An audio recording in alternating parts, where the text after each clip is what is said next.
Alrighty then folks, this is Alan recording another comprehensive Magic the Gathering Arena draft video.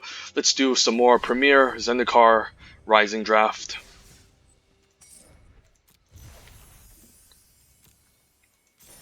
I like how they keep giving us these full art lands even though we have a full play set every single time we enter. But I should have a full collection of them already, but anyways, hopefully we can conjure up something juicy in this set. Pack one, pick one. What do we have the fine pleasure of opening? Zendikar Rising. A pretty unplayable mythic. Okay, we're just gonna forget about that. Best cards in this pack. There's a Song Mad Treachery, which I wouldn't mind playing in an aggressive red deck as a decent late game spell or tap the land. There's also Iridescent Hornbeetle, which is a fine payoff card for the black-green +1/+1 counters deck, especially if you can have this on. You put this on the battlefield, and then later turns when you play a creature with a counter, you can start generating 1/1 insect tokens off of it. But this is more of like a gold-colored card, so you're not going to play this in every single green deck unless you have lots of 1/1 counters going, and that's usually only in black-green for the most part. There's Marasa Sprout, which is quite excellent. You can play this as a 3-man 3/3, or if you can kick this, you can just return another kicker spell back from your graveyard to your hand, so it's a nice value card. And it's also a 3-man 3/3, which is solid, so it does have that excellent added bonus. So I think it's a Marasa Sproutling. Best common in this pack I wouldn't mind taking is a Bubble Snare. But we'll take the Marasa Sproutling for now. We don't have to commit ourselves to an archetype necessarily. It's just a nice value card. I think every color has kicker in it, and as long as you can kick this and get something back from the graveyard of kicker, it's already pretty good. Best cards in this pack: Kabira Takedown, excellent removal spell, or a land that we can play. Paratactician, only good in red-white warriors. Practice Tactics, fine, but definitely worse than Kabira's Takedown. Looking at the commons, there's a Blood Beckoning, but usually one copy is enough, and we can pick one of those up later. It can be a nice combo of the Marasa Sproutling, kicking it, getting it back, getting the Blood Beckoning, and then Blood Beckoning, getting back to Marasa Sproutling. So it's a pretty neat combo, but I still don't think we have to take it here. And then there's also Synchronized Spellcraft, which is okay, but kind of clunky. I think we just take a Kabira's Takedown, keep our options open, and yeah, just the best card in the pack overall. If we're not focusing on any synergies. Okay, there's a Mind Carver, best in blue-black dimir. Definitely a house if you can enable the graveyard thing going, and then you can turn pretty much any of your creatures into win conditions. Balged Recovery, nice MDFC that can recover like the Sproutling later. Umar Mystic for blue-red wizards, and then looking at the commons, there's a Rabbit Bite, and we just took a Marasa Sproutling, pack one, pick one, so it does go pretty well with it. So good decent sign that green is open, and I think I'd have to take the Rabbit Bite over Balged Recovery since the removal spells are at a more premium in limited. But anyways, these other two cards don't really fit our first two picks, so the Rabbit Bite makes sense. It's just a solid interaction spell, and that keeps us in green for the Sproutling, and we'll see where we end up. Okay, now there's a Shadow Stalker, which would have played well with the Mind Carver. Entitled Healer, only best in black-white life gain. Or I can just take another Rabbit Bite, which seems like the correct option here. If I want to maybe abandon green and go into black-white life gain, a Tenant Healer is a powerful payoff card, but we can just still stick with our green plan of just drafting green, taking all the good green cards, cutting that off, and seeing where we end up instead. And Rabbit Bite is a really powerful. Okay, Marasa Rootgrazer, and we just took a Kabira Takedown too, so it does make sense of our current picks, so I'm happy that I kind of got rewarded here. It's a nice enabler for Landfall, and now all we need to do is pick up the payoff cards. Tazim Raptor, also pretty solid, since not only is a 3-man 2/2 flyer, but we can get back a land and enable Landfall as well. I guess if I want to keep my options open, I can just take a Bubble Snare here, which could be the case, but the Marasa Rootgrazer is quite strong, and with a Kabira Takedown, double Rabbit Bite, and Marasa's Sproutling, it seems good.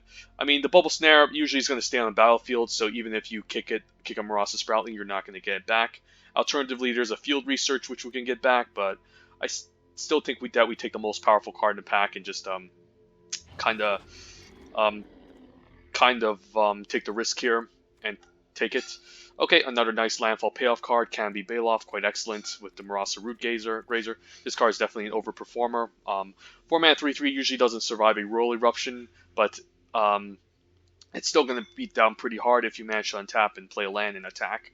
So this is going to be my pick here. Other good cards, there's a Goma Fata Vanguard for the Red-White Warriors deck, and that's about it. So let's take a Can't Be Bailoff. Plays well the Murasa Rootgrazer. Being passed to us, good sign that the Landfall deck is open. Here in this pack, there's nothing exciting. Let's say we move into another color. There's Hagro Constrictor for the Black-Green deck. I could just take a Scale the Heights. Like, it's still a decent way to enable like two lands per turn.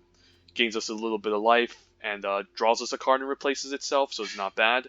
There's Skyclave Sentinel, which we can get back from the graveyard, but it's not a very exciting pick because you're going to kick this for 7 anyways. Yeah, not even a big fan of Synchronized Spellcraft, so I'm going to stay in green, take the Scale to Heights, which can even enable Landfall twice, and that's another nice Landfall payoff. McKindy Ox. So glad that I actually took the Kabira's takedown, stuck to green, and then now we're kind of getting rewarded here, so we found the open lane that no one else wants to draft, and the McKindy Ox is perfect in this deck. Now I could just take a Farsight Adept, since usually I don't like symmetrical effects in limited, but the fact that this can also, but the fact that Landfall is very important in this set makes it so that we make it more likely that we end up drawing our extra lands throughout the deck to enable the Landfall. And the 3-mana 3/3 can also be a pretty decent attacking creature, also pretty decent if we need some party synergies in the deck. But yeah, late Songmak Treachery, but I think we're committing to white-green here with what we currently have. However, this pack sucks. Could just take a Blood Beckoning in case we end up in some sort of a black-green deck. Maybe. Not a big fan of red-green, although red-green is the Landfall deck too, but this is just a little bit too expensive, so I think I'll take a Blood Beckoning in case we end up somehow in black. And even the late Bala Get Recovery can return any target card from our graveyard to our hand, so it's really powerful. Bring back our late game cards, bring back our removal spells. Definitely happy to see this pretty late. Could take a Spare Supplies. Tajura Blight Snarecaster is okay. Never going to play Pressure Points. Even though it does cycle itself, I'd rather just have the Spare Supplies since it's a 2-for-1 at the end of the day. Just sacrificing it, drawing a card, and then sacrificing it later. I wouldn't mind a Kazandu Nectar Pod in the Landfall deck. Even though you'd rather be more aggressive, I think I still take it here. There's a Troll Warrior for party synergies, but I don't think that's important. So first pack was really good. We got paid off by staying open, and hopefully we get paid off next pack. Here in this pack, there's a Seagate Banneret and a Tajuru Blightblade for us. Nothing amazing. The best card in this pack is like Merfolk Falconer and Feed the Swarm. Am I actually going to take these cards? Pack 1, pick 1? Probably not. So I guess with the Blood Beckoning, I can hedge my bets and move into some sort of black-green deck in case white isn't open. Or I can just take a white card anyways. But these are really not exciting, and they will wheel. I guess with double Rabbit Bites, I can still just take the card, since I don't really want to miss out on a Blightblade, but it's a high chance we get one later. But I think we're committed to green-black enough, green-white enough that we're just going to take it here. And it's so good, the Rabbit Bites, that I have to. And, well, there's a Vastwood Surge, which can enable Landfall twice. Also helps us ramp a bit in case we need to play some more expensive threats. So I don't mind it. Even Nissa Zendikar can be decent. It's mostly just going to be a 5-mana 4/4 haste land. Playing this on turn 4 isn't great because it's going to end up tapped if you have only 4 lands. So it's most likely a 5-drop. And it can also be a nice Landfall synergistic card, since if it ends up dying, we just put the land back in our hands. But the Vastwood Surge can be quite incredible, especially if you can, again, if you have more curve toppers that you don't mind ramping into, it can get 2 lands into the battlefield tapped to enable Landfall. And also, if you can kick this for 8 mana later and you flood out, you can just put 2 counters, 2 1/1 counters into everything, so that can be pretty powerful. So I think we take the Vastwood Surge here. And a Tangleflorhedron, excellent, can be a nice mana rock, and also a land that we can play late. Inscription of Abundance. Taunting Arbor Mage can be okay, but I still think we take the Tangleflorhedron here. Got to know we don't have much kicker cards for the Murasa Sproutling to get back, but that's okay. Maybe we can hopefully get some more later. Okay, another Can't Be Bailoff seems excellent, since we're more focused on Landfall synergies and the party theme with the Spring Mantle Cleric. So it seems to be it's going to be the pick here. We can also even consider a Cliffhaven Kitesail eventually, so we might, if we end up in some sort of weird board stall on the ground, we can find a way to fly over. But if we can take enough removal spells and beefy ground creatures, we might just be able to just smash through and win the game. Like, this can't be Bailoff. And now I guess I'll just take my Snarecaster in case I need party synergies. It's not a very good card, but I mean, there's nothing else I want in this pack. I guess I can plan on splashing, but I'm never going to splash any of these. I'm never going to splash this card. I could take a Draga Visionary, but with double 4-drops, maybe we just want to ensure we have enough Rabbit Bites to push through and kill the opponent. Draga Visionary would be my secondary option if this wasn't in the pack.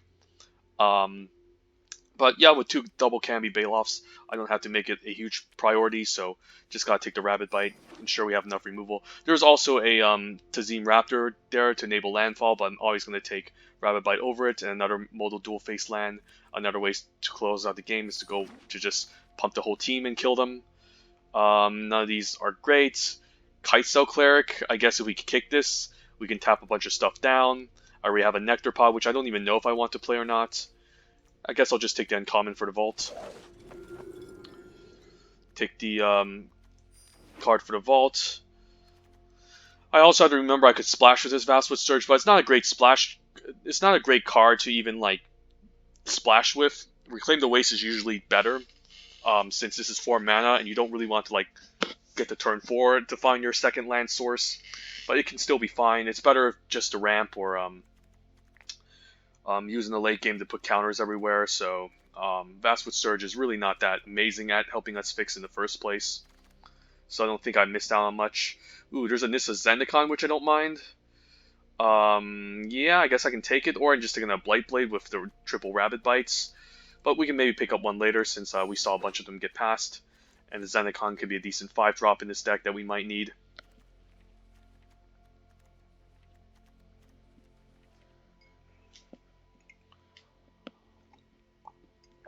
So next pack, I think we kind of have our interaction covered. We just need to make sure we have enough 2-drops, some more landfall payoffs, even maybe a Tazim Raptor we can wheel.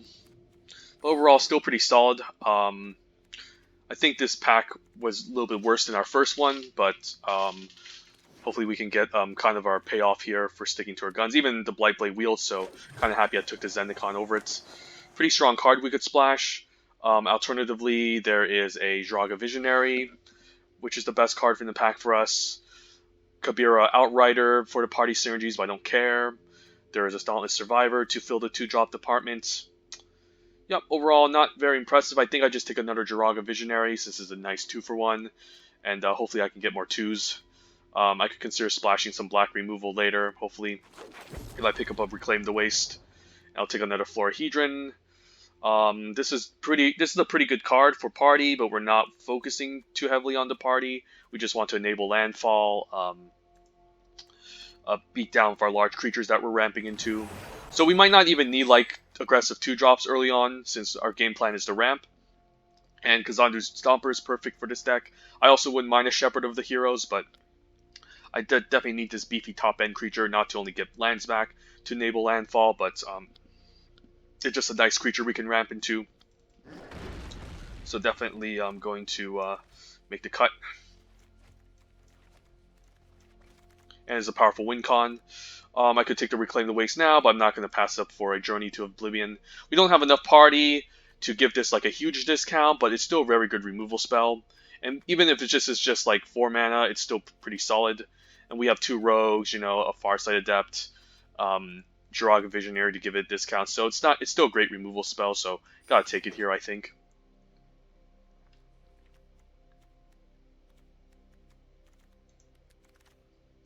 And now what? Don't think we need practice tactics.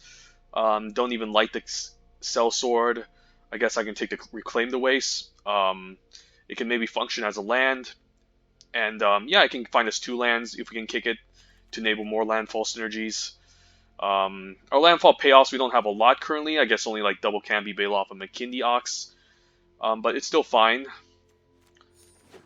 It still helps us ramp a bit and, you know, function as a land, so maybe we can even go 16 lands in this deck if we want to. Or not. Maybe having land is just better than Reclaim. Since we have a lot of ramp already, like, I don't know. Okay, I'll take another McKinney Ox, need more of these landfall payoffs. And we have a lot of ramp to get to turn 5 quite easily. Yeah, maybe we don't need Reclaim. Reclaim is only good if you're splashing. It doesn't actually help you ramp. It does help you hit your land drops, but who cares? Um, okay, another McKinney Ox. Maybe 2 is a little bit too excessive here. So do I just take a Marasa Brute to fill the curve? I guess I do. Um, but for the most part, with double Florahedron, we're gonna skip our 3 drops anyways. I guess we'll play 3 copies. Why not? Maybe just ditch the Zendikar here. I guess there's another Zendikar anyways for us. And then I guess I can finally take my Dauntless Survivor to have at least a fine 2-drop to put counters onto something. And, well, I guess I'll take a Farsight Adept. It's definitely better than the Troll, for sure. And I guess this is 24. Angel Heart Protector, I'd rather just have the 3/3s instead. Yeah, we could just go 16 lands here. I mean, since the Balaget and the Makini Stampede, I'm happy just playing out as lands for the most part. The Kavira Takedown not as much because I'd rather have it as a removal spell. And with double Tangle Florahedron and Scale the Heights, Scale the Heights for ramp and the Marasa Root Grazer, we really don't need 16 lands. But with triple 5-drops and a 6-drop, I think we need to still keep it at 16. So yeah, this could just be a 16-land Landfall deck, which I've picked up some Prowling Felidars. But yeah, I think this game plan went pretty solid. So just cut 2 lands, I think. And then the Bikini Stampede is going to be a land drop. Same with I think the Kabira I'm happier playing out as a spell. And I guess the Tangle Florahedrons count as lands anyways. So we do need to make one more cut. So what can I see cutting? Maybe Dauntless Survivor, since we don't really care about having a 2-mana 2/2 or something that puts counters into something. 15, 16, 17. Yeah, I guess with this is 17 lands actually. So now what? Maybe I can just cut an extra land. And that's fine. Like, I don't really need to use Cast Balaget Recovery for the most part. So I can just maybe just cut a land, and this is 16 plus double Tangle Florahedron equals 17. And then we have enough ramp, I guess, with, like, again, Scale the Heights that can give us an extra land, double Tangle Florahedron, which also counts as lands maybe, and Vastwood Surge, that I can even get away with 16 lands like this. I could also just consider cutting this Dauntless Survivor and adding the Nectar Pod, since I don't even care about the party synergies, to be honest. We only have, like, the Journey, but I don't care about that. I'd rather just have the Landfall to maybe gain life. We're not splashing for Reclaim the Waste. Tajura Snarecaster, who cares? We have enough 5-drops with McKinney Ox. We don't need to Neza Zendikar. Just need to get our lands, basically, and beat down, pretty much, in this deck. So yeah, if we put our non-creature spells aside, it's going to be something like this.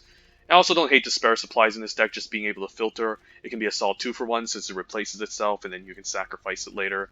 And again, I don't think the Dauntless Survivor is going to do much.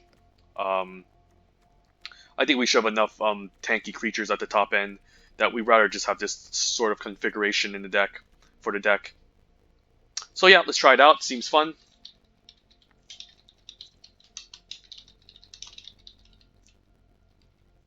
And this is another part 2 deck. How many creatures how many stuff can I get back with the kicker spell?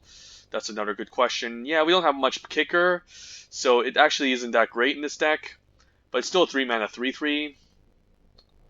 I guess it can get back to Vastwood Surge, and that's about it. So even though we first picked this, it's not going to do much.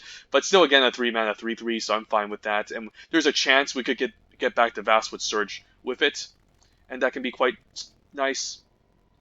I mean, alternatively, I could just cut this and throw in the Angel Heart Protector, but it still doesn't look that great. So, yeah, let's try it out. See how it goes. And the mana base, definitely flavoring green a little bit more. So, yeah, I could maybe run away with, like, something like this. 9/7. Wait, what's this? 9. Yeah, this is 9/7.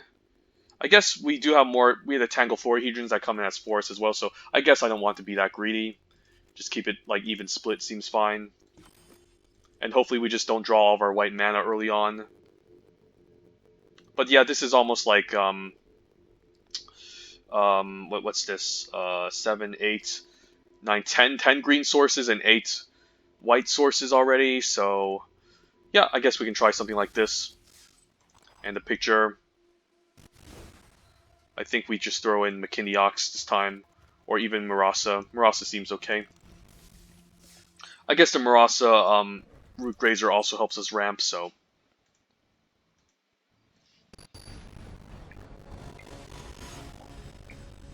Unfortunately, I didn't see any Scythe Cats or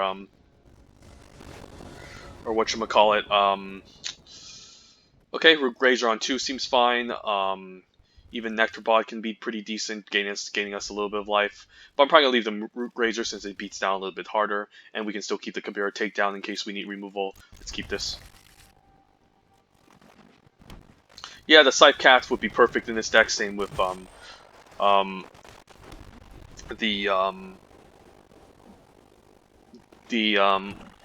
Feldars. Nara Colony, so it makes it more likely that I want to just play the Marasa Root Grazer here. It also makes it easier for me to ramp into Ox. If he has Rabbit Bite, so be it. I think I'm taking the risk. Definitely going to take 1. And then I can decide whether or not I want to Rabbit Bite away to 2/2 next turn. Definitely not blocking because this is a pretty awkward attack. A 2/2 into a 2/3 does imply he has some sort of Pump Trick or Subtle Strike. So blocking isn't correct.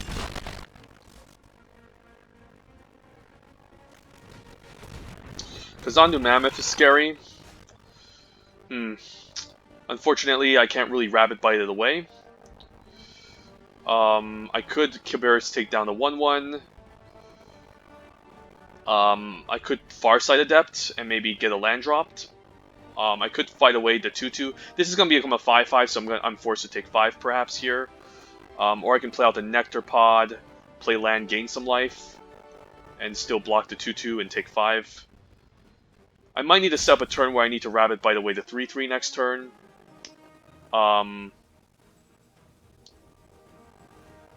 So I might just play out the Farsight Adept anyways. And go from there. And then we can end of turn, put a land on the battlefield, and maybe fight away the 5/3/3. I'm still going to stay back with this. The question is, if he attacks at all, do I block anything here? Let's say he has Subtle Strike, that's going to be bad for me. But if he wants to Subtle Strike this, then it's really not that good. Okay, I'm fine taking 5.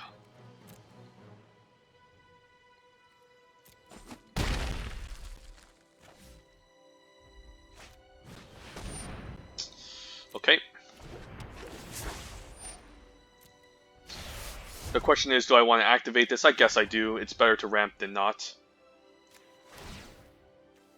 And then we can kill off this 5/5 and then maybe keep up the use Kabira's takedown. So I'm definitely going to Rabbit Bite here. I think it's a huge mistake not to.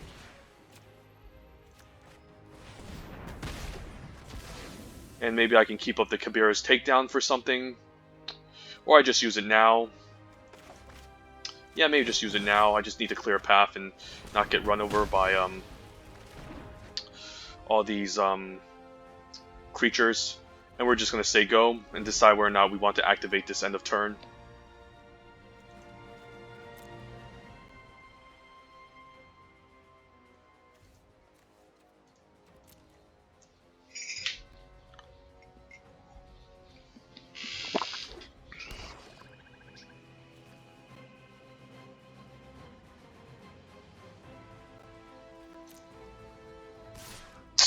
I can double block this. I don't hate the double block. Let's say he has that +3/+3, then that's really bad for me.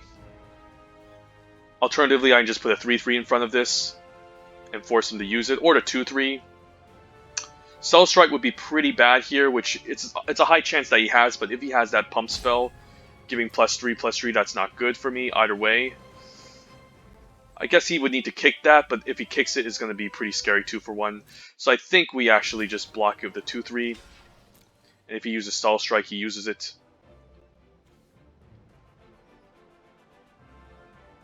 The pump trick is bad, so I'm gonna make him use it here. I'd rather have him use the pump trick, but Cell Strike would be the worst case scenario, but if he has the pump trick, then it's pretty good for me here, since he's gonna use, probably has Subtle Strike because he's targeting my Murasa. Yeah, he had all along, so, right. It's still gonna be a 3-3, so I can still, um, I can still trade off with it with the Far Side Adept, so it's not all that bad.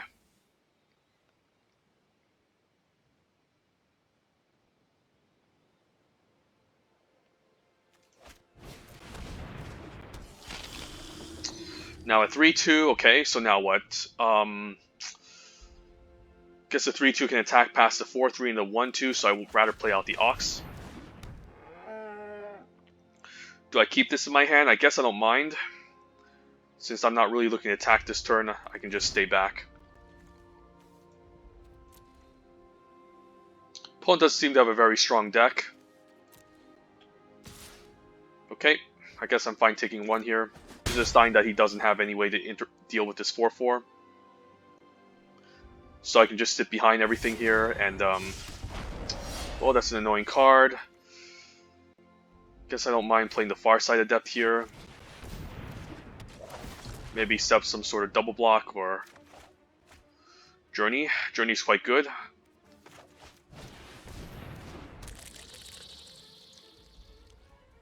Is there any reason to tap anything down or use this? Not really. I guess I don't mind chump blocking the 7-5 here, and then playing out Journey to get rid of it next turn.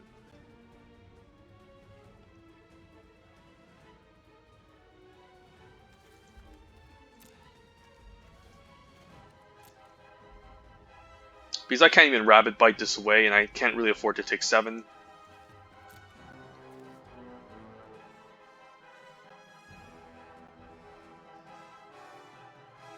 Probably has a removal spell, yep.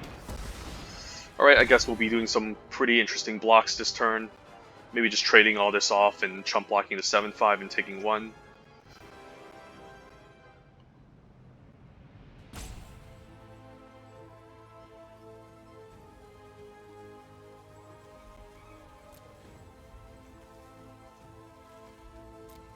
We still have 2 more Oxes in the deck.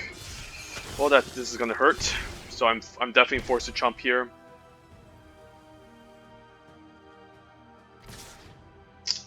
Yeah, I don't think I have the luxury of not chumping. So I think it's game over here. Because even if I lock this down, he has extra damage to kill me. So the opponent does seem to have a very powerful deck, so yeah, I mean, its deck just functioned very well. They're definitely better than ours. We have a decent early game, but I don't think I can beat like the 7-5 beating down on me. So yeah, good games, opponent. We also didn't get too many great landfall payoffs. Even though we kind of commit early to our landfall game plan, I guess someone else took all the Scythe Cats.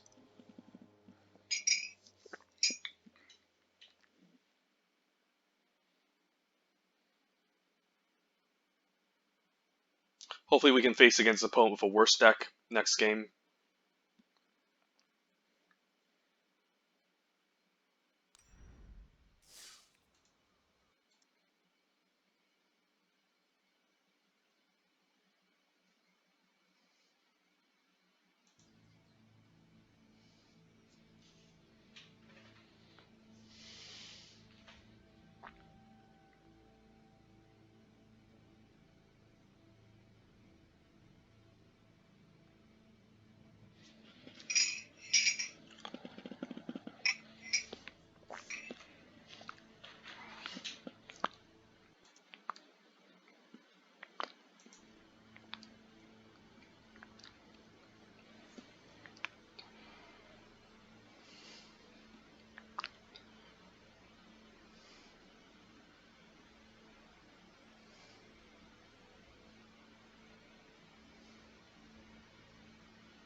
Right, opening hand. The Florahedron's pretty decent. I guess I'll play this tapped play a land and play Tangled Hedron and go from there.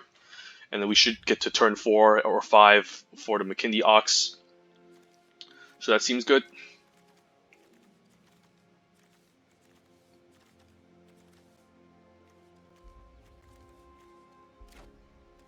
We don't really have party synergy with the far side depth, but they're just filler 3-drops for the most part.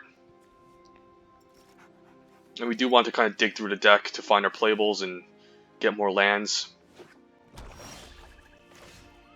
I guess I don't need to cast it, since I should have enough for turn 4 and turn 5. So maybe these do end up being casted as spells, and I'm quite happy with this result. Hopefully it doesn't answer a Tangle Hedron, because I do want to curve out with the Jiraga Visionary next turn. Please, nothing. Blood Chief's Thirst. Okay, that's pretty smart of him. So I guess the opponent will be getting a card here. So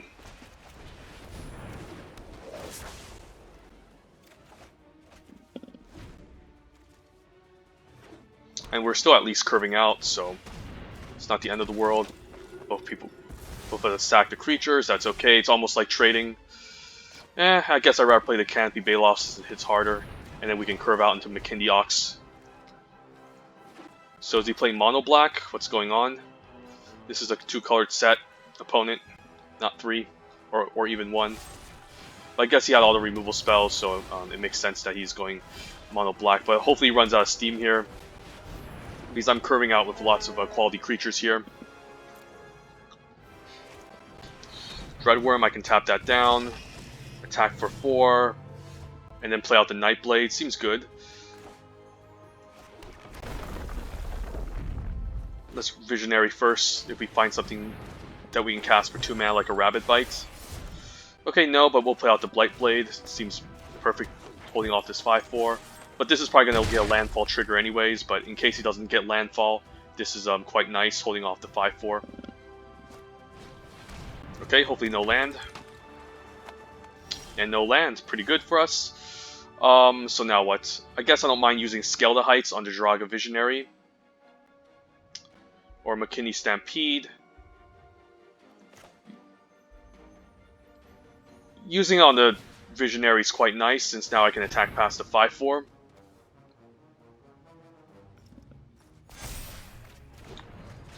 And I might as well play out the spare supplies.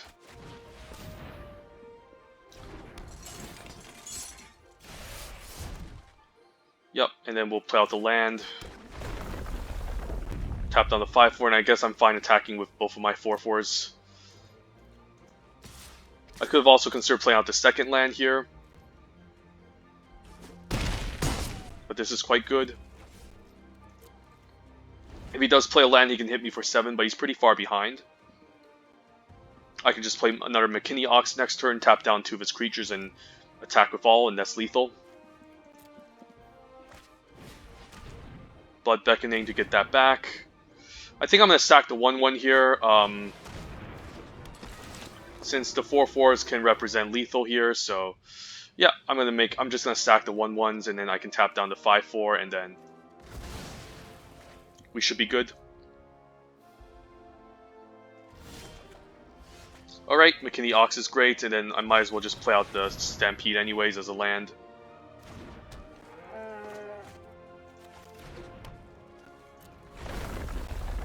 Actually, I could just stack the supply first to see if I would get a land, but we got him.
Alright, opening hand.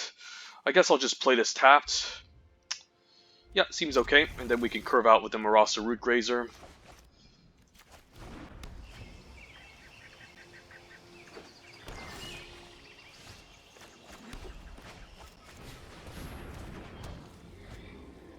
Play this tapped.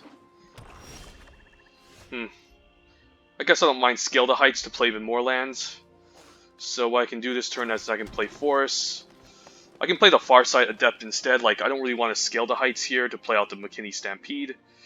Seems reasonable. I do give the opponent some extra cards, but this is fine, and I can still, end of turn, activate the Root Grazer for the land on the battlefield. Then play out the Visionary. And have the option of ramping into my Blight Blade if I want to. Okay. The nice thing about Root Grazer is that you can also return lands too. I can just attack with both here or just play Visionary. I think Visionary is correct. And even more lands to play, okay.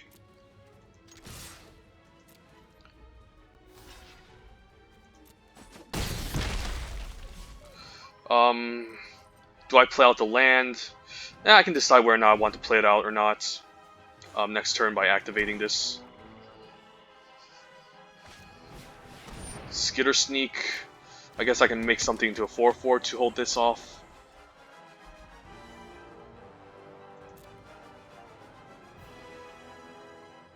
Yeah, let's activate this. So I have some options here. I can attack with all and then use the McKinney Stampede to kill everything. Or I can use Scale the Heights on one of the creatures here. And then play out the Blight Blade. Because if I attack with all, what will happen, he's probably going to give this Death Touch and block a 3/3. And then, I don't know. He's probably going to block something and then give it Death Touch. So I think I'm going to take it slow here and use the and enhance our Draga Visionary instead of the 3/3 to make this into a 4/4. And this also draws us a card, so it gives us some more choices later in the future, and we can attack for 4. If he wants to give this Death Touch and trade, that's fine with me.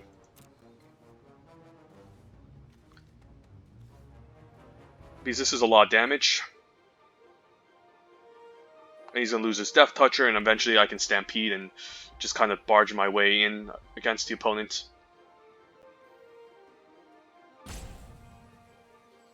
I don't want to return a land 2 in this situation, because if I do, I won't be able to cast my McKinney Ox anyway, so I think this is fine. If he wants to trade off his 3/4, that's okay.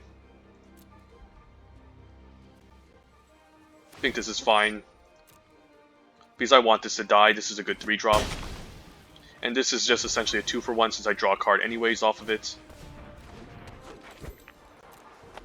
Next turn we can play McKinney Ox, use the Marasa Root Grazer, put the land on the battlefield, and then attack. Infiltrator is quite powerful.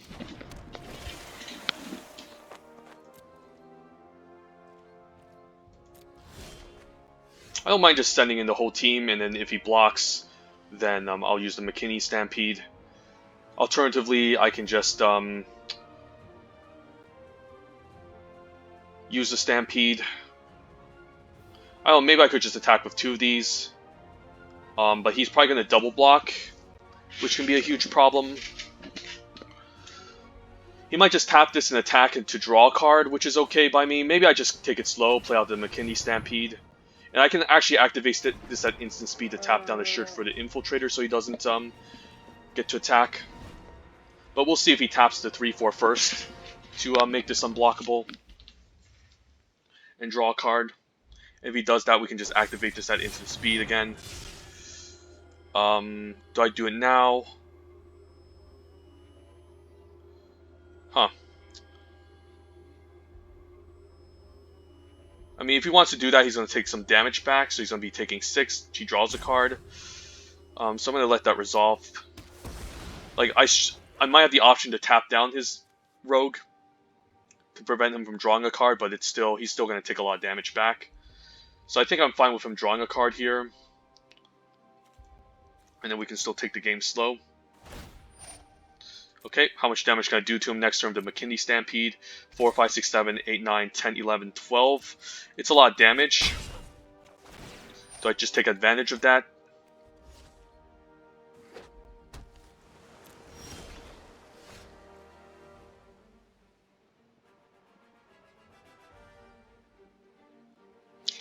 This is sorcery speed, so do I do it now? If he does, he could have a way to blow me out with like a Into the Royal.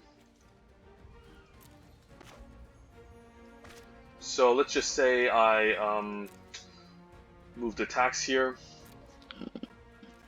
And just attack with 2 of these. And we'll see what he does. Just takes it, okay, so there's really not much. Yeah, let's put out the McKinney Ox. And then we can decide whether or not we want to use this to ramp out the land to tap down the Surefoot Infiltrator next turn.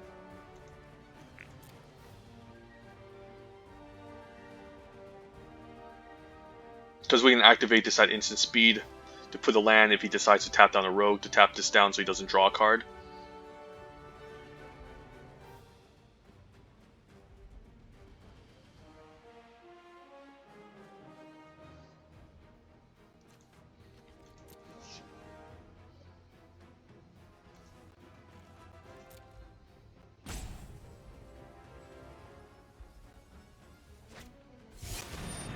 Sure. Let's see if he taps the rogue. And he does, so now I can respond.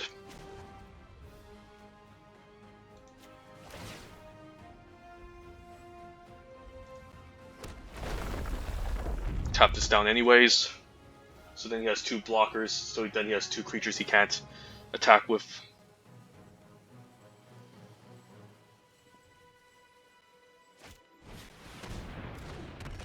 I could just attack with all next turn and use the McKinney Stampede.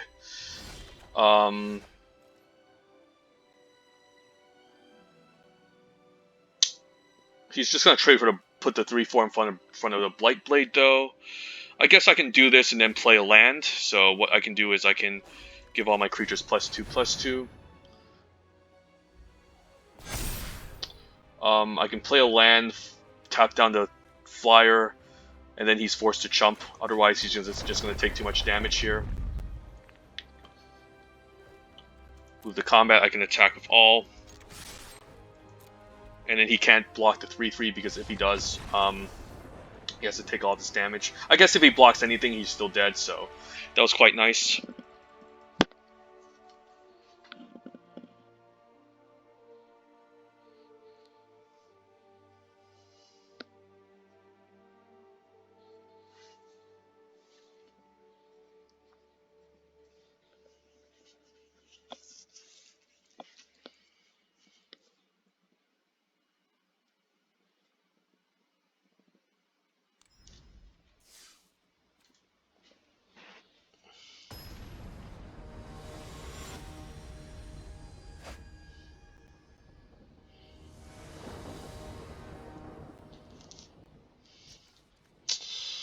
It seems okay. Hopefully I can draw into a 2-drop or something, but we're on a draw. I think I'm fine keeping this since it has a decent curve. And we can always just play Spare Supplies on turn 2 if we don't get a 2-drop. Ambusher, that's fine. He's not going to pump that right away, otherwise it's not going to be, he's going to spend his whole turn. And I think you'd rather develop your board as an aggro deck. Stalker is fine. Alright, I guess I need to play a 3-drop here. And then next turn we can decide whether or not we want to Nectar Pod and Rabbit Bites, or if we want to a double Rabbit Bites, or just play the Jiraga Visionary. These are good, two good targets I don't mind killing. He can activate the Seaforce Stalker, but he just taps everything down. Okay, that's okay. I mean, pretty decent turn. I can just double Rabbit Bite here, which isn't a bad idea. Alternatively, I can just play out the Jiraga Visionary and play it safe. But maybe double Rabbit Bite could be better.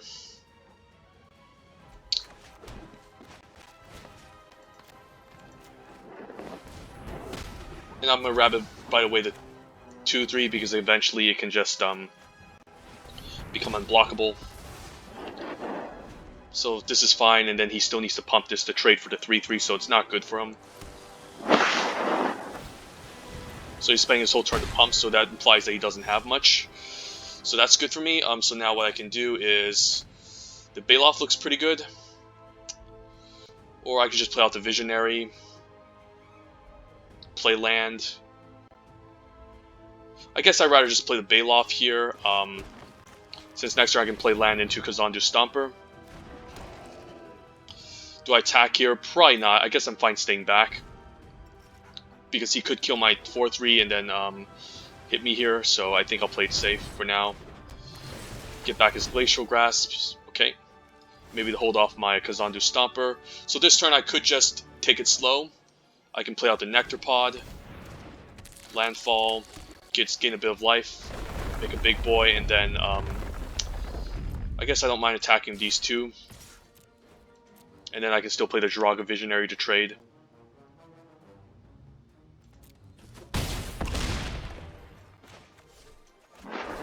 And then eventually I could just get up to 8 mana to kick this Vastwood Surge.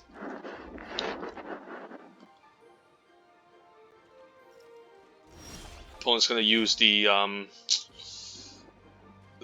Glacial Grasp here.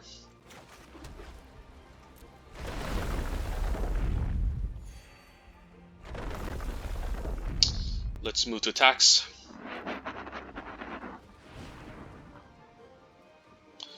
Why is he using red? That's interesting. Yeah, I guess I'll let that get tapped. Do I even want to use the computer takedown here? Probably not. Maybe we can blow him out with the Farsight Adept. So if he does decide to double block here, I can just use it. And yeah, we'll just put the Titterbeak Ambusher last. Actually, I shouldn't have done that since I'm planning to play out the Kazandu Stomper anyway, so that was a bit of a misplay. You could have something here, so I could respond. Chilling Trap, okay. Guess I'll kill the 3-3 here in response.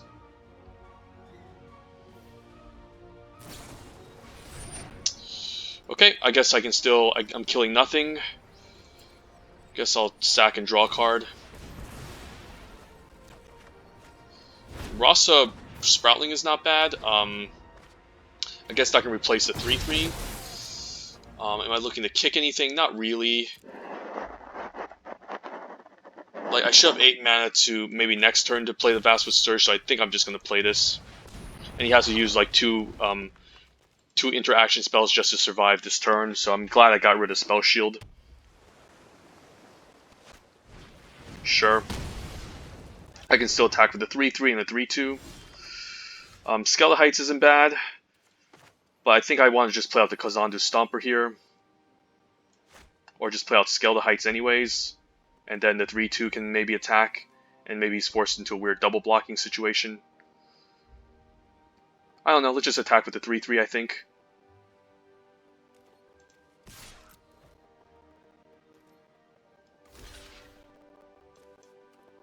And maybe force him to use some sort of trick again.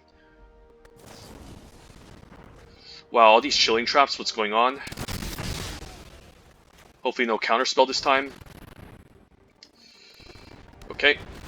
Don't think I need to get anything back because I do want to maybe kick my Vastwood Surge next turn to make all my creatures large and then get in a nice profitable attack.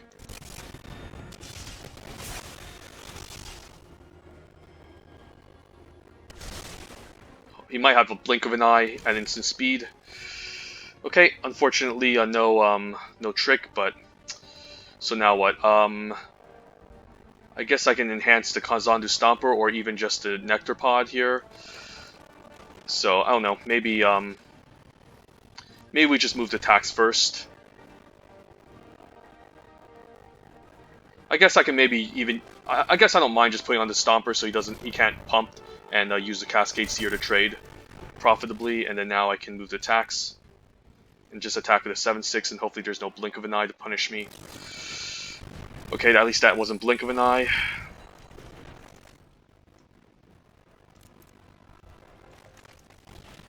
Opponent's just being annoying here, wasting my time. And I still have lands in the deck, so I can eventually get a land and kick the Vastwood Surge and kill him. So he's using his whole entire turn just to kick a draw spell, because I think he thinks that he can stabilize here. So do I do it now? Alternatively, I can just play McKinney Ox and tap something down. But I think that's a little bit too greedy here. Actually, I can try that next turn with the McKinney Ox. Let's just do it next turn. Let's be even more greedy here. So then we can get an attack instead. And then we can tap 2 things down with the kick Vastwood Surge. So I could have tapped something down, but I wasn't planning to attack anyways this turn, so... Okay, he has a Thundering Rebuke. Does this guy have, like, everything? Like... Do I mind even taking this? Not really.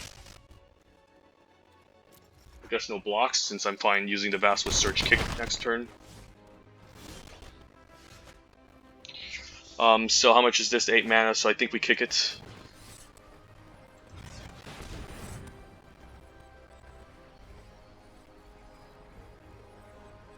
And if he uses a counter spell, I can use a Stomper to attack.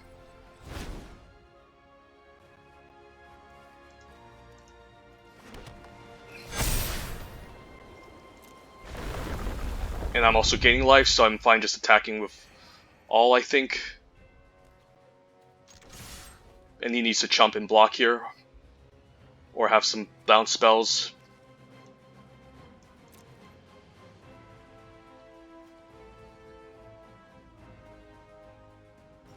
Could have a kicked blink here.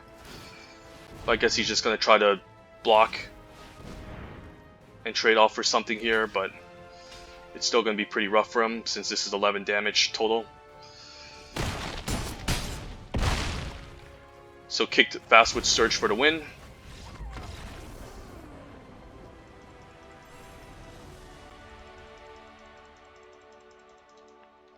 That opponent just seemed to have every single removal spell.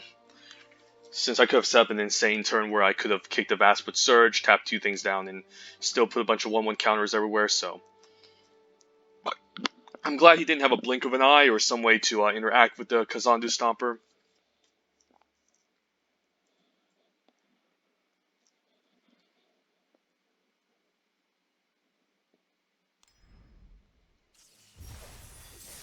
Alright.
Okay, I guess we can play this tapped, play the plains and play the Florahedron, seems good.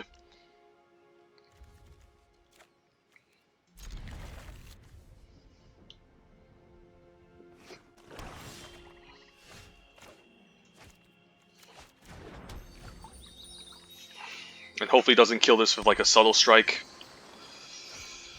Alright, Gloomhunter is pretty annoying. I'll eventually fight it off.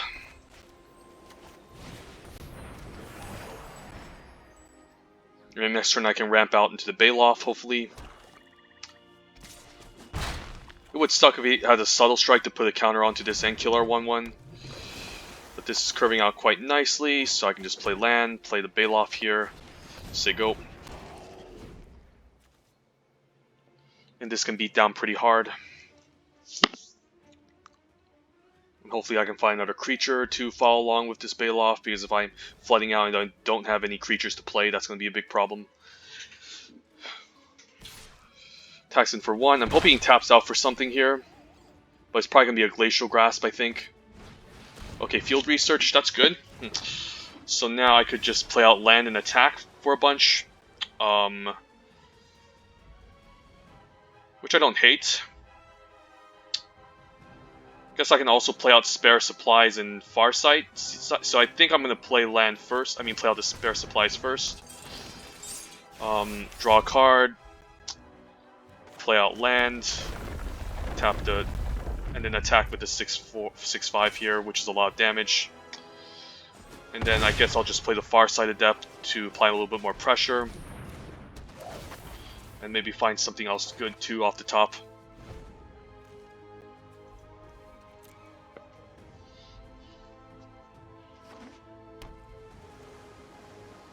Need to be greedy with our removal spells here. I don't think we just want to fire it off on these creatures. It's possible that he could have something a lot more scary and threatening that we want to deal with. Like, he is gaining a bit of life, but it's not a lot. And we can even play the Nectar Pot to kind of stay ahead in the race as well. I mean, yeah, to stay ahead and stabilize against this 1/1 attacking us.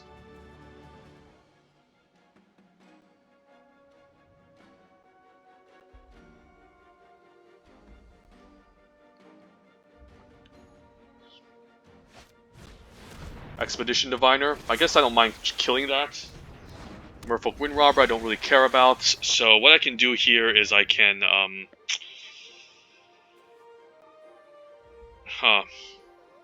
He does have a good double block on this Farsight Adept, so what I can do is I can cast Scale the Heights this turn, play land, Rabbit Bite. So what I can do is Scale the Heights, play land, trigger Landfall, and then we can Rabbit Bite away the 3/2, so then if he plays a Wizard, he won't be...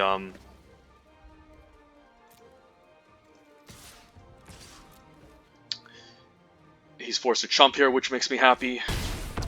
But he's just going to take it, which also makes me happy. And now we can play the Blight Blade to hold off the 2/3 if he decides to attack. And that also gives us an extra creature from McKinney Stampede to Alpha next turn if he decides to tap out.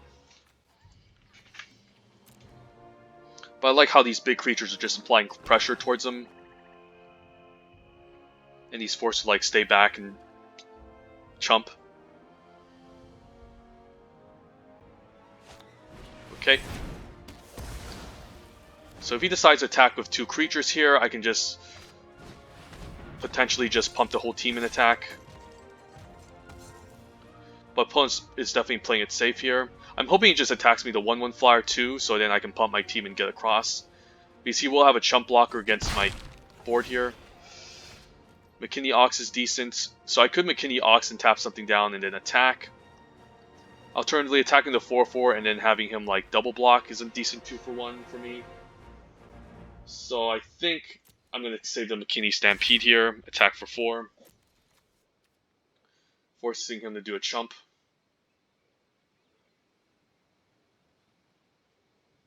And he's going to take it, that's even better. So then I can follow it with the McKinney Stampede and set up something next turn. Is he going to double block? If he does, I'm fine killing off the Stalker 2. So this is a pretty profitable attack for me. But it's just going to be a chump, which I'm still happy with. Could have taken the risk and sacrificed the Spare Supplies, and if I get a land drop, I could have played the land and McKinney Ox, but that's still a little bit too risky.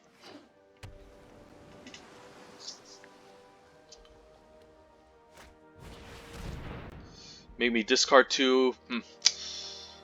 I guess I'll keep the Stampede since it's the more flexible option.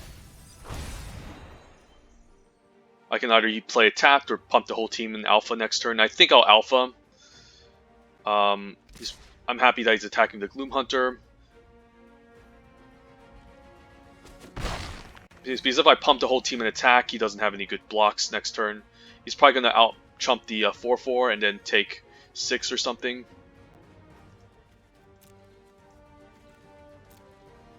I could even top deck a land and then play land and McKinney Stampede.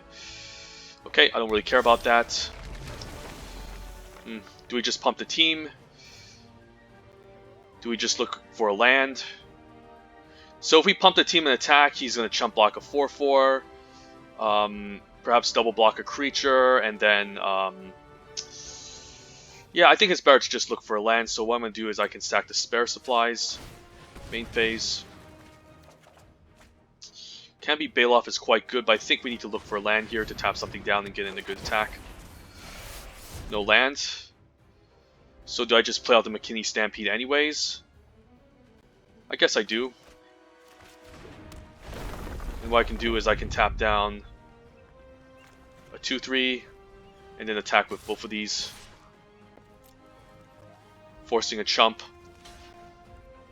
And I don't have 8 cards in the graveyard, so he can't really sacrifice it for value, and he needs to take 4 here.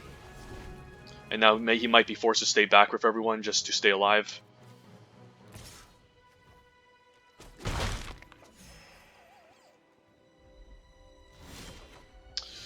Ooh, Kabira's Takedown, which I can play as a land or just use as a removal spell.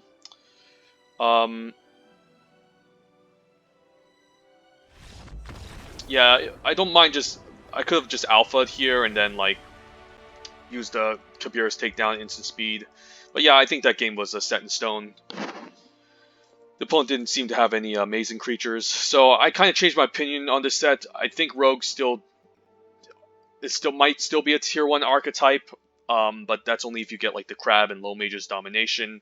But most of the creatures tend to be quite small, so they do have trouble against big green creatures.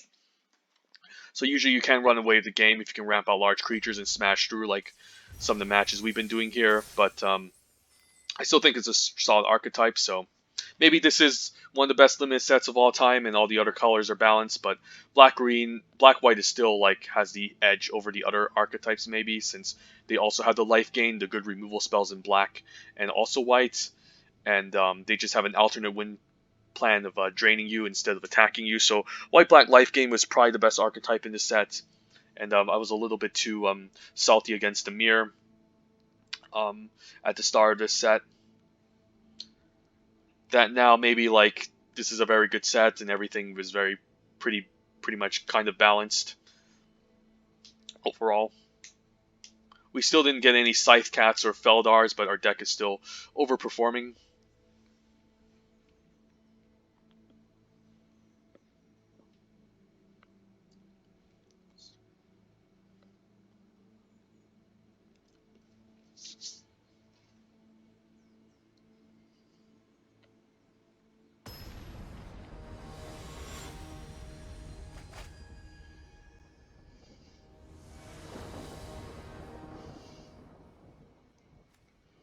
Opening hand, we can play a turn 1 Tajuru Blightblade.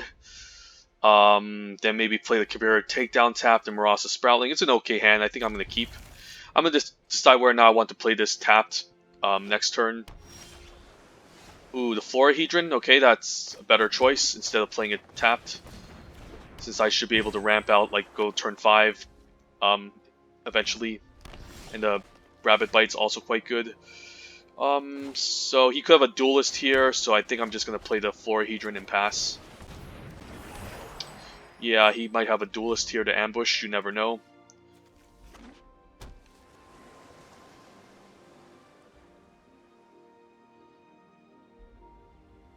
I'm hoping I top deck a land in 2 turns. So then I can play out the McKinney Ox. This will be a good time to use the Kabira Takedown, but I still think we just developed the board and played slow.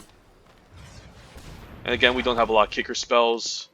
Could attack him for 1, but maybe it's better to just stay back, so if he does attack, I don't mind trading the 1/1 Death Toucher for it. Yeah, let's just trade it here, and if he wants to use a Duelist, be my guess. But now my 3/3 can enable a good attack, and I still have the 3/3 to Rabbit Bite with. Visionary's fine, but I guess it might be a good turn to use the Kabira's Takedown. Or I'd rather just develop the board here. I can Kabira's takedown attack for 4, but let's just be greedy, I think. We can fire off 2 removal spells next turn, and the Ox can even tap something down, so I'd rather just get in a larger hit. You could use a Capture Sphere.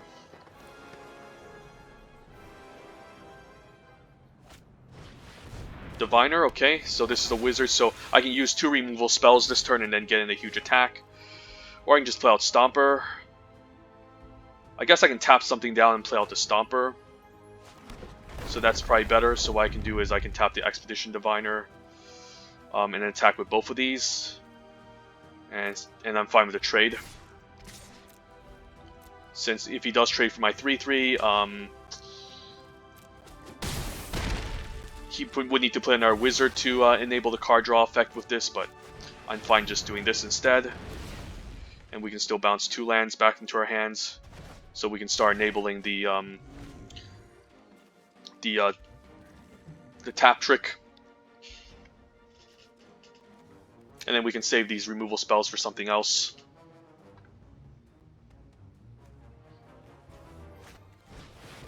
Okay, that's a good target for me to kill. So, yeah, this is going to be pretty nasty for the opponent. So what I can do is, I guess I can tap the... yeah, I guess I can just tap. I don't need to use a removal spell yet. I might as well use Kabira's takedown now because it's more conditional. And I can attack in for a huge chunk of damage and save my Rabbit Bite for something else still. So opponent's down to 5. He definitely needs to play defense here. And he has 2 targets he needs to contend with. If not, he's just going to take 5, since I can just tap something down. Taunting Arbor Mage, so you're just going to set up a bunch of defense. So I guess this turn what we can do is we can play our land, tap down, I think, the 2/1, and we might as well just Rabbit Bite here, and then attack with ball. I guess he draws a card off of this, so never mind. Maybe I was supposed to tap that card down instead, but who cares? I guess he was going to draw a card anyways, because he was going to eventually, this is a wizard anyways, even I tap any one of them down, so this is good.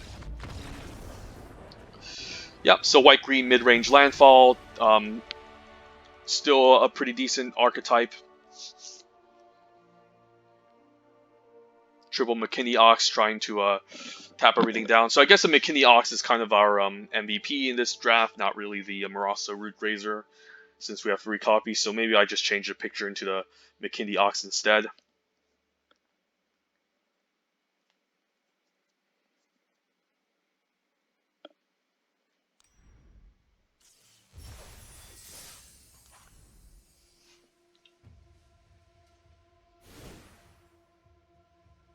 Alright, let's just put it as our picture, and then I'm just going to do a quick overview of this.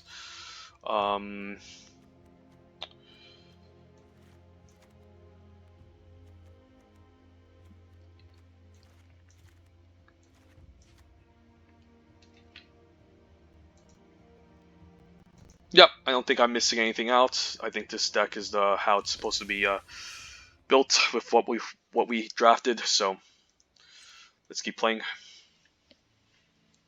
I like how we have the Vastwood Surge as a finisher, as well as McKinney Stampede to help us go wide, to pump our team if we need a way to kind of close out with a huge attack. So I'm happy that I took the Stampede. And again, if we're able to ramp out the McKinney Ox and it stays on the battlefield, it can just become a huge nuisance. Just being able to tap things down constantly.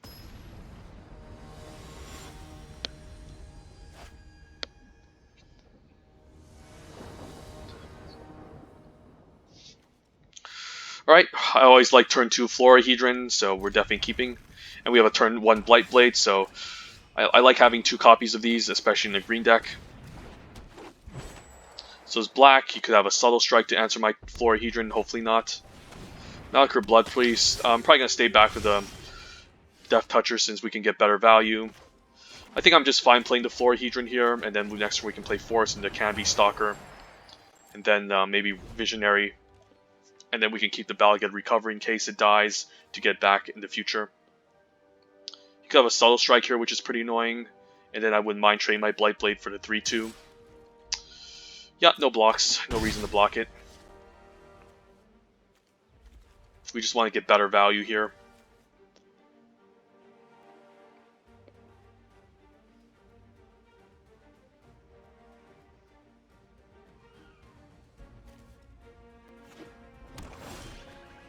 Okay, let's play land.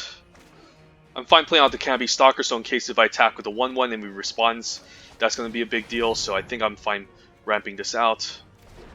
And I don't think there's any black flash creatures. I guess there's a 2-1 flyer, but if he wants to trade my Death Toucher for it, that's totally fine. Okay, happy that he used that. And he didn't use it on my Florahedron, so now I can just keep ramping here. And the 2-1 doesn't get a profitable attack unless he plays Deadly Alliance. Probably has a Deadly Alliance. Feed the Swarm. Hey, at least he loses 4 life, so it's not as bad as I think it is. And then now I can play land into Visionary. And I'm fine holding off my 1-1 to trade with the 2-1 since I do have a lot of cards already in my hand. But I guess it's nice to have this Mana Rock, since I might need to double spell.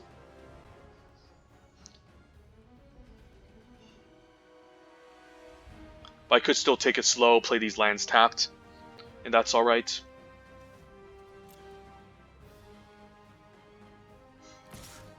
Yeah, I'm blocking this.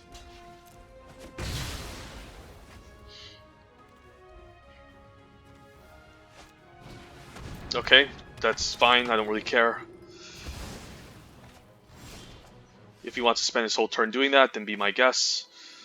So I could play Marasa Root Grazer, but I think I'm going to take the greedy route and play the Spare Supplies. So then if I get a land, I can play out the Marasa Sproutling. And there's nothing I can get back from the graveyard kicked anyway, so I might as well play this. This has a 3-mana 3-3, which is okay. If he plays a bomb, I can Journey to Oblivion and remove it. This is a pretty annoying card, but I don't think I need to Journey this. So I could just Balagad Recovery, getting back to Canby Baloth. But I think I could just Spare Supplies first, so let's sack this instead. Alright, just another land, so I guess I don't mind using the Balagad Recovery. Don't have any removal spells, but I'm going to get back to Canby Baloth to kind of help close out the game. And I'm fine attacking for 3 here.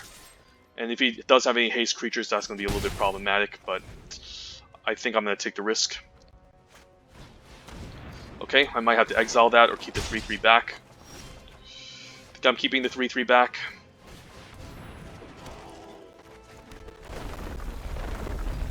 Maybe should have kept the land, but I might need to double spell eventually, since this is going to be 5 mana cast, and I might need to play like a 3-drop with the Landfall next turn.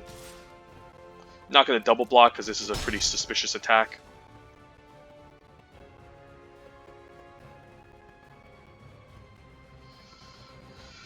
Definitely a suspicious attack because he could have a Pump Trick, which I'm assuming he does. So now what I can do is I can play out the McKinley Ox, play land, trigger Landfall, tap down a 2-3, and I don't mind just attacking with both to force him on defense.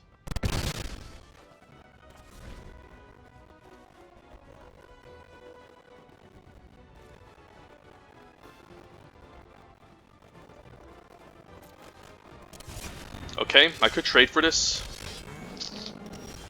Okay, so that's a good target for me to get rid of, so let's just, guess Rabbit Bite this. And if I use the Stampede, yeah, he's pretty much dead. I can tap something down and use Journey, and then that's game over.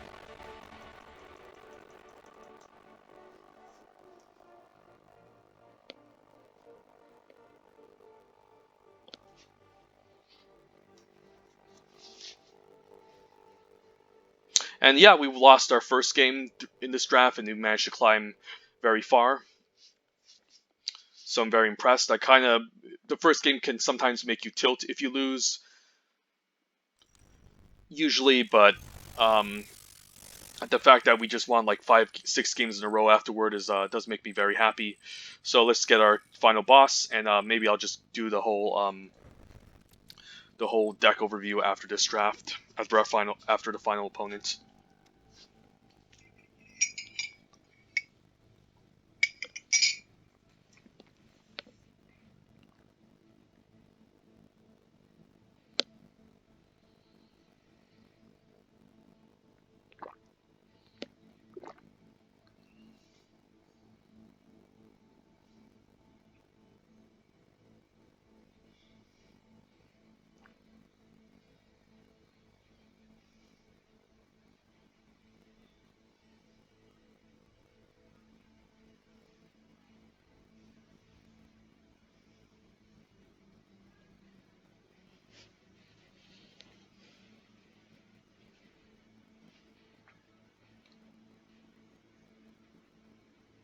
So as long as I get Tangle for a Hedron on 2, this deck is pretty much a house.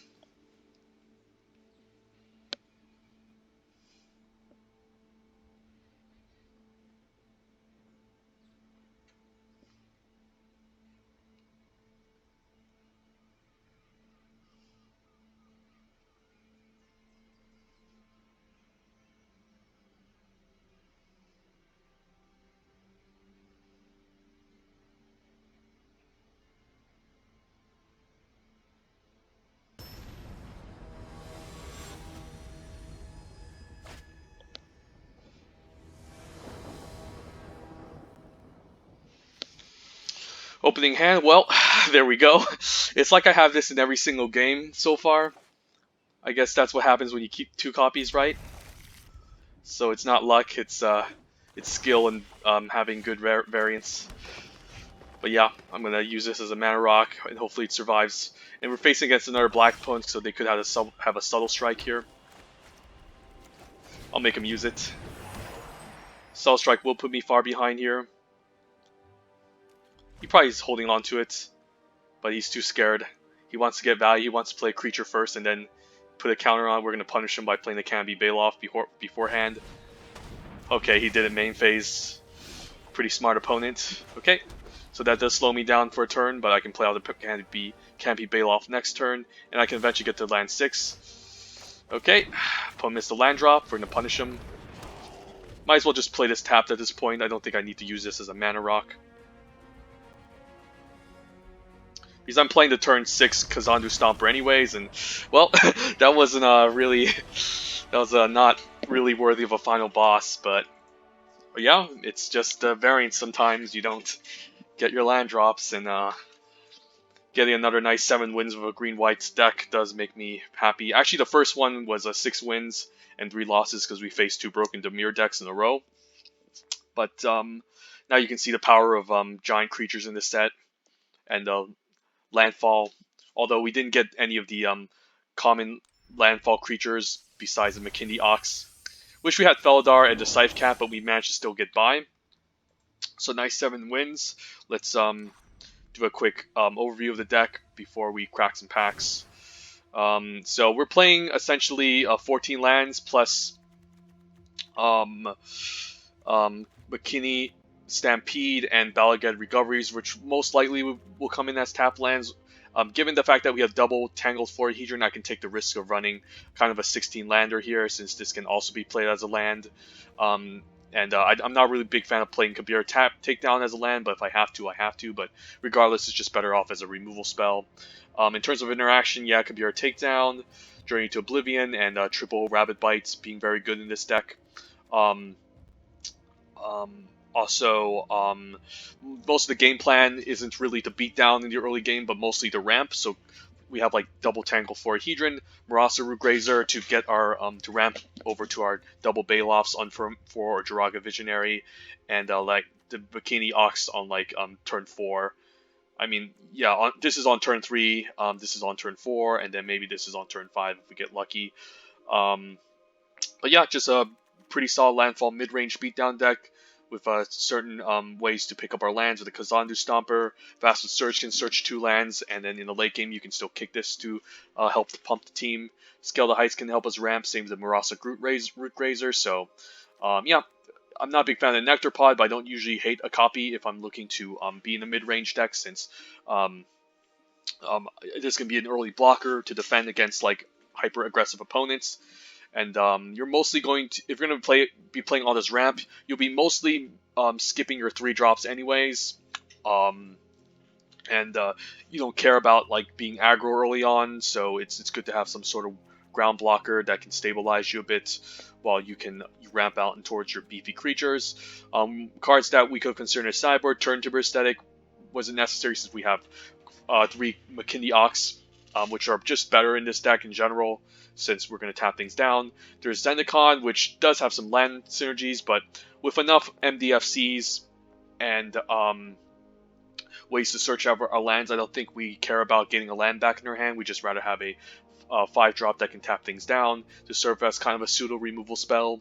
And then both of these cards, even though they could enable some interesting party synergies, we don't care about the party synergies. We're just there to just enable the landfall and everything, and these are just really lackluster. Dauntless Survivor better if I'm being aggressive.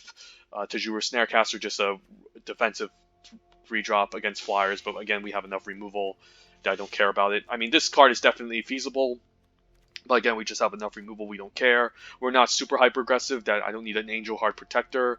And Pressure Point. Pressure Point could also be pretty decent. Maybe we could have like replaced the Spare Supplies with it just to tap something down to get an attack. But Spare Supplies is still like a 2-for-1, which might just be better since it's essentially like 4 mana draw 2 cards, almost like the Blood Price, except you don't have to pay life for it. I guess it doesn't look as deep as Blood Price, but you still draw 2 cards. So I like how Spare Supplies acts as a solid 2-for-1 sometimes.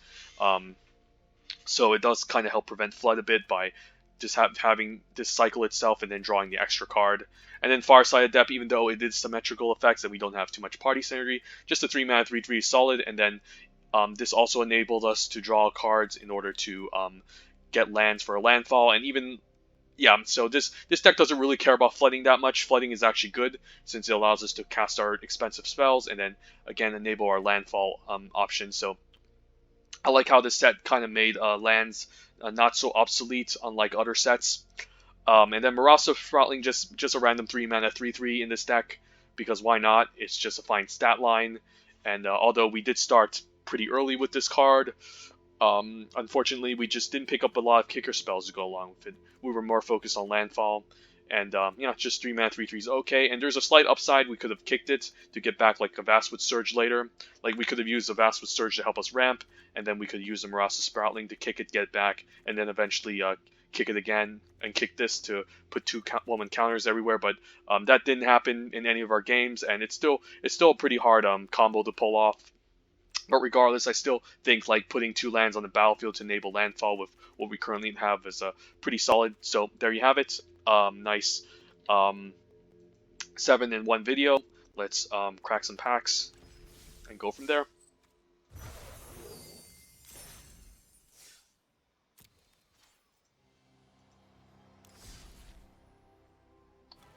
Alright, pack 1, pick 1, Zendikar Rising. Let's pretend we're doing a draft.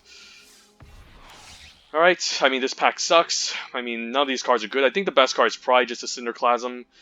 Red typically doesn't want to play a control game plan in this set unless you're paired with blue.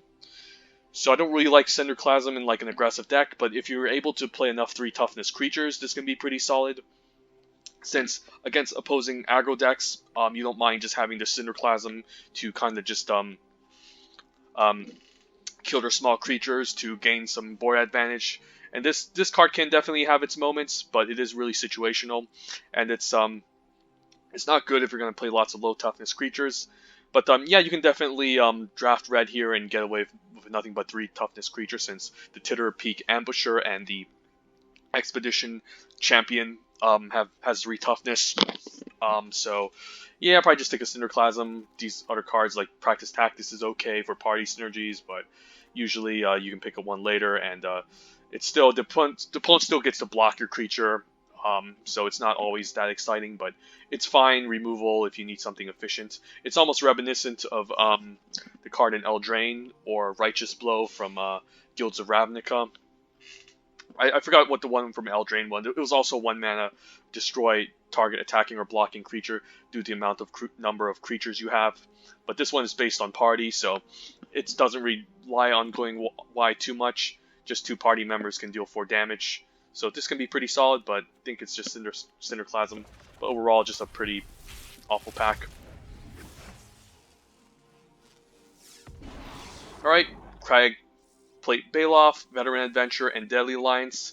All these cards are really good. I would definitely prefer Plate Baloth over Veteran Adventure, although one can make the argument that this can be discounted cheaper. However, don't sleep on Crag Plate Baloth. This card is definitely a house. In green, there's enough ramp to get to this card, and the fact that it can't be countered, the fact that it's hexproof, and the fact that it has haste makes it very difficult to interact with. So you can usually get the opponent out of nowhere and just smash him for a ton. And even though the opponent could have Death Touch or Chump Blockers on the ground, usually if you're drafting green, you should have some pretty chunky creatures on turn 4 anyways, starting turn 4 or turn 5, that they're forced to Chump Block ASAP with those creatures early on, and then you can kind of just clear a path and then use Crag Plate Baloth as a win condition. But this is definitely a really good card, so don't sleep on this. But Veteran Adventure, Deadly Alliance are also very good. But I think the Crag Plate Baloth has higher upside than the Deadly Alliance. Deadly Alliance is arguably the best common in the entire set, no doubt. But there's a lot of removal in this set anyways. So even if you end up drafting green, you're bound to eventually find like a Rabbit Bites, or your secondary color can find you a removal spell. So you don't need to prioritize like the common removal spells too heavily, and you can be a little bit more risky and try something that requires a lot more synergy and has a lot more upside if you can get going. But I'll probably take the Crag Plate Baloth or the Veteran Adventure here, because usually in green, I like the Veteran Adventure is definitely excellent. Just having 2 party members can make this into a 4 mana 5/5 Vigilance, or even 5 mana 5/5 Vigilance is already pretty strong. But usually you have enough chunky creatures on turn 4 or 5 already. I mean, this is just an added bonus. The Crag Plate Baloth just has higher upside, I think. It is again 7 mana to cast, but green has a lot of ramp in this set. So yeah, probably take the Crag Plate Baloth and go from there. Ooh, okay, Ancient Green Warden is definitely a bomb, especially in the Landfall decks. Making all your Landfall lands triggering twice is quite scary, and a 5/7 is very difficult to deal with. No damage-based removal will deal with this. Even the pacifism effect from Nahiri's Binding keeps this on the battlefield for the passive ability, so the only real ways to answer it would be like Journey to Oblivion or like Deadly Alliance in black. Yeah, but definitely powerful, especially combined with cards like Canby Baloth or Prowling Felidar or McKinney Ox. It can be quite a house. So easy pick here. Other good cards include Tangle Florahedron. That I would definitely take if Ancient Green Warden wasn't in his pack, and this would be my second option. There's a Relic Golem, but I haven't been too impressed by this. I think for the most part, this card's only good if you have other cheap ways to put stuff in the opponent's graveyard. I don't really like playing this on turn 3, to be honest, since it's not going to do anything. And then 2 mana to activate this constantly is actually can actually put you off tempo, and essentially milling 2 might not even be enough. So you just rather have a milling Zulaport Duelist to put stuff in the graveyard first before you want to play this, or you can just. But overall, it's not very impactful early on. And aggro is definitely a solid archetype in the set, so you can easily get runned over if you don't get this blocking immediately by getting 8 cards into the opponent's graveyard. And getting 8 cards into the opponent's graveyard is very difficult, so it does require. So blue-black rogues might be arguably a top tier archetype, but it also takes a lot more work than usual. Definitely a lot more work than black-white life gain. But yeah, Ancient Green Warden is great. Second pick would be Tangle Florahedron. Third pick, probably just a Canby Baloth. Quite an impressive card. Gnarly Colony, decent, but it's better off with +1/+1 in a black-green +1/+1 counters deck the best. But I guess you can ramp onto this on turn 5, but usually a 4 mana 4/3 covers that. scenario, and a 5-mana 4/4 is okay at the very least, but it's better in black green with the +1/+1 counter synergy. But the added flexibility is a nice bonus. So now Colony is pretty solid too.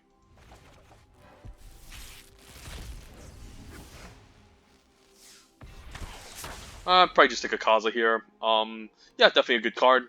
Not a very aggressive creature. I mean, it's not very amazing attacking for 1 in the air per turn, but the fact that you can just give discounts for your spells is quite broken at the very least.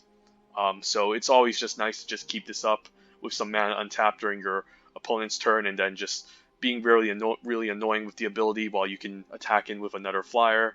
So, because Kaza's pretty strong, Relic Amulet is also pretty strong. It goes in the same deck as Kaza. I think between these two, pack one, pick one. They're kind of close, but maybe the Relic Amulet is just better in their Blue-Red Wizards deck anyways, since if you're able to constantly put charge counters and use this to remove things, that's typically better than just having, like, essentially a Mana Rock in Wizards. And it's more important to affect the board state. Discounts are also great and limited, but it's more important to affect the board state. So I would probably take the Relic Amulet over Kaza. It also keeps your options open. You can still be in like dimir with a bit of Wizards, and the Relic Amulet can also be fine. Allied Assault is pretty medium. 3 mana to just use a pump trick in this set is not amazing. And there's a chance you don't have the party members. And yeah, 3 mana is just a lot to keep up. I don't really like this card unless I'm always ahead, but that's kind of situational. Practice Tactics, okay card.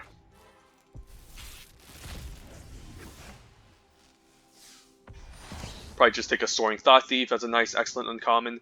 Great payoff for the Rose and an Enabler, so easy pick.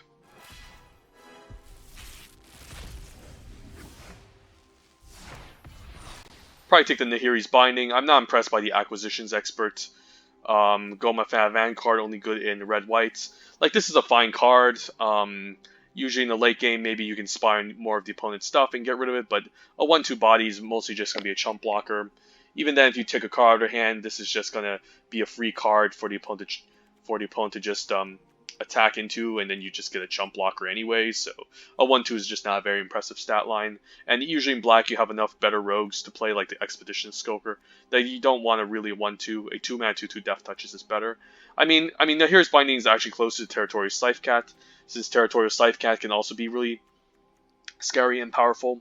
Yeah, I'll probably take Scythecat over Nahiri's Binding. And I've stated multiple times, Nahiri's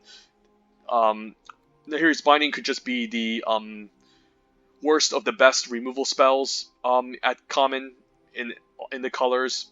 Like red has Royal Eruption, which is definitely better. Blue has Into the Royal. Green has Rabbit Bite.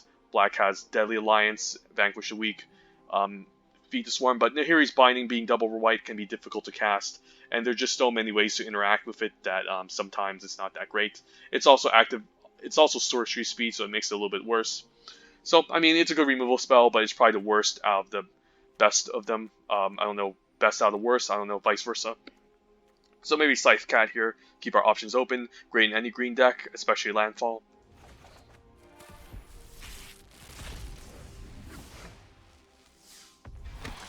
Nightmare Channeler is excellent. Best in blue-red Wizards. But it can still be solid in any red deck, to be honest.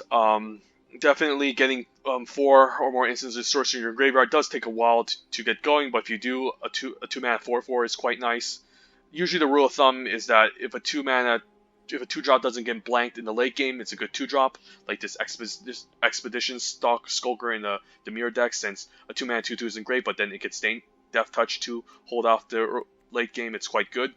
But yeah, this can turn into 4/4, so 1/3 isn't exciting, it's a fine blocker, but then the fact that it becomes a 4/4 makes it a very excellent 2-drop.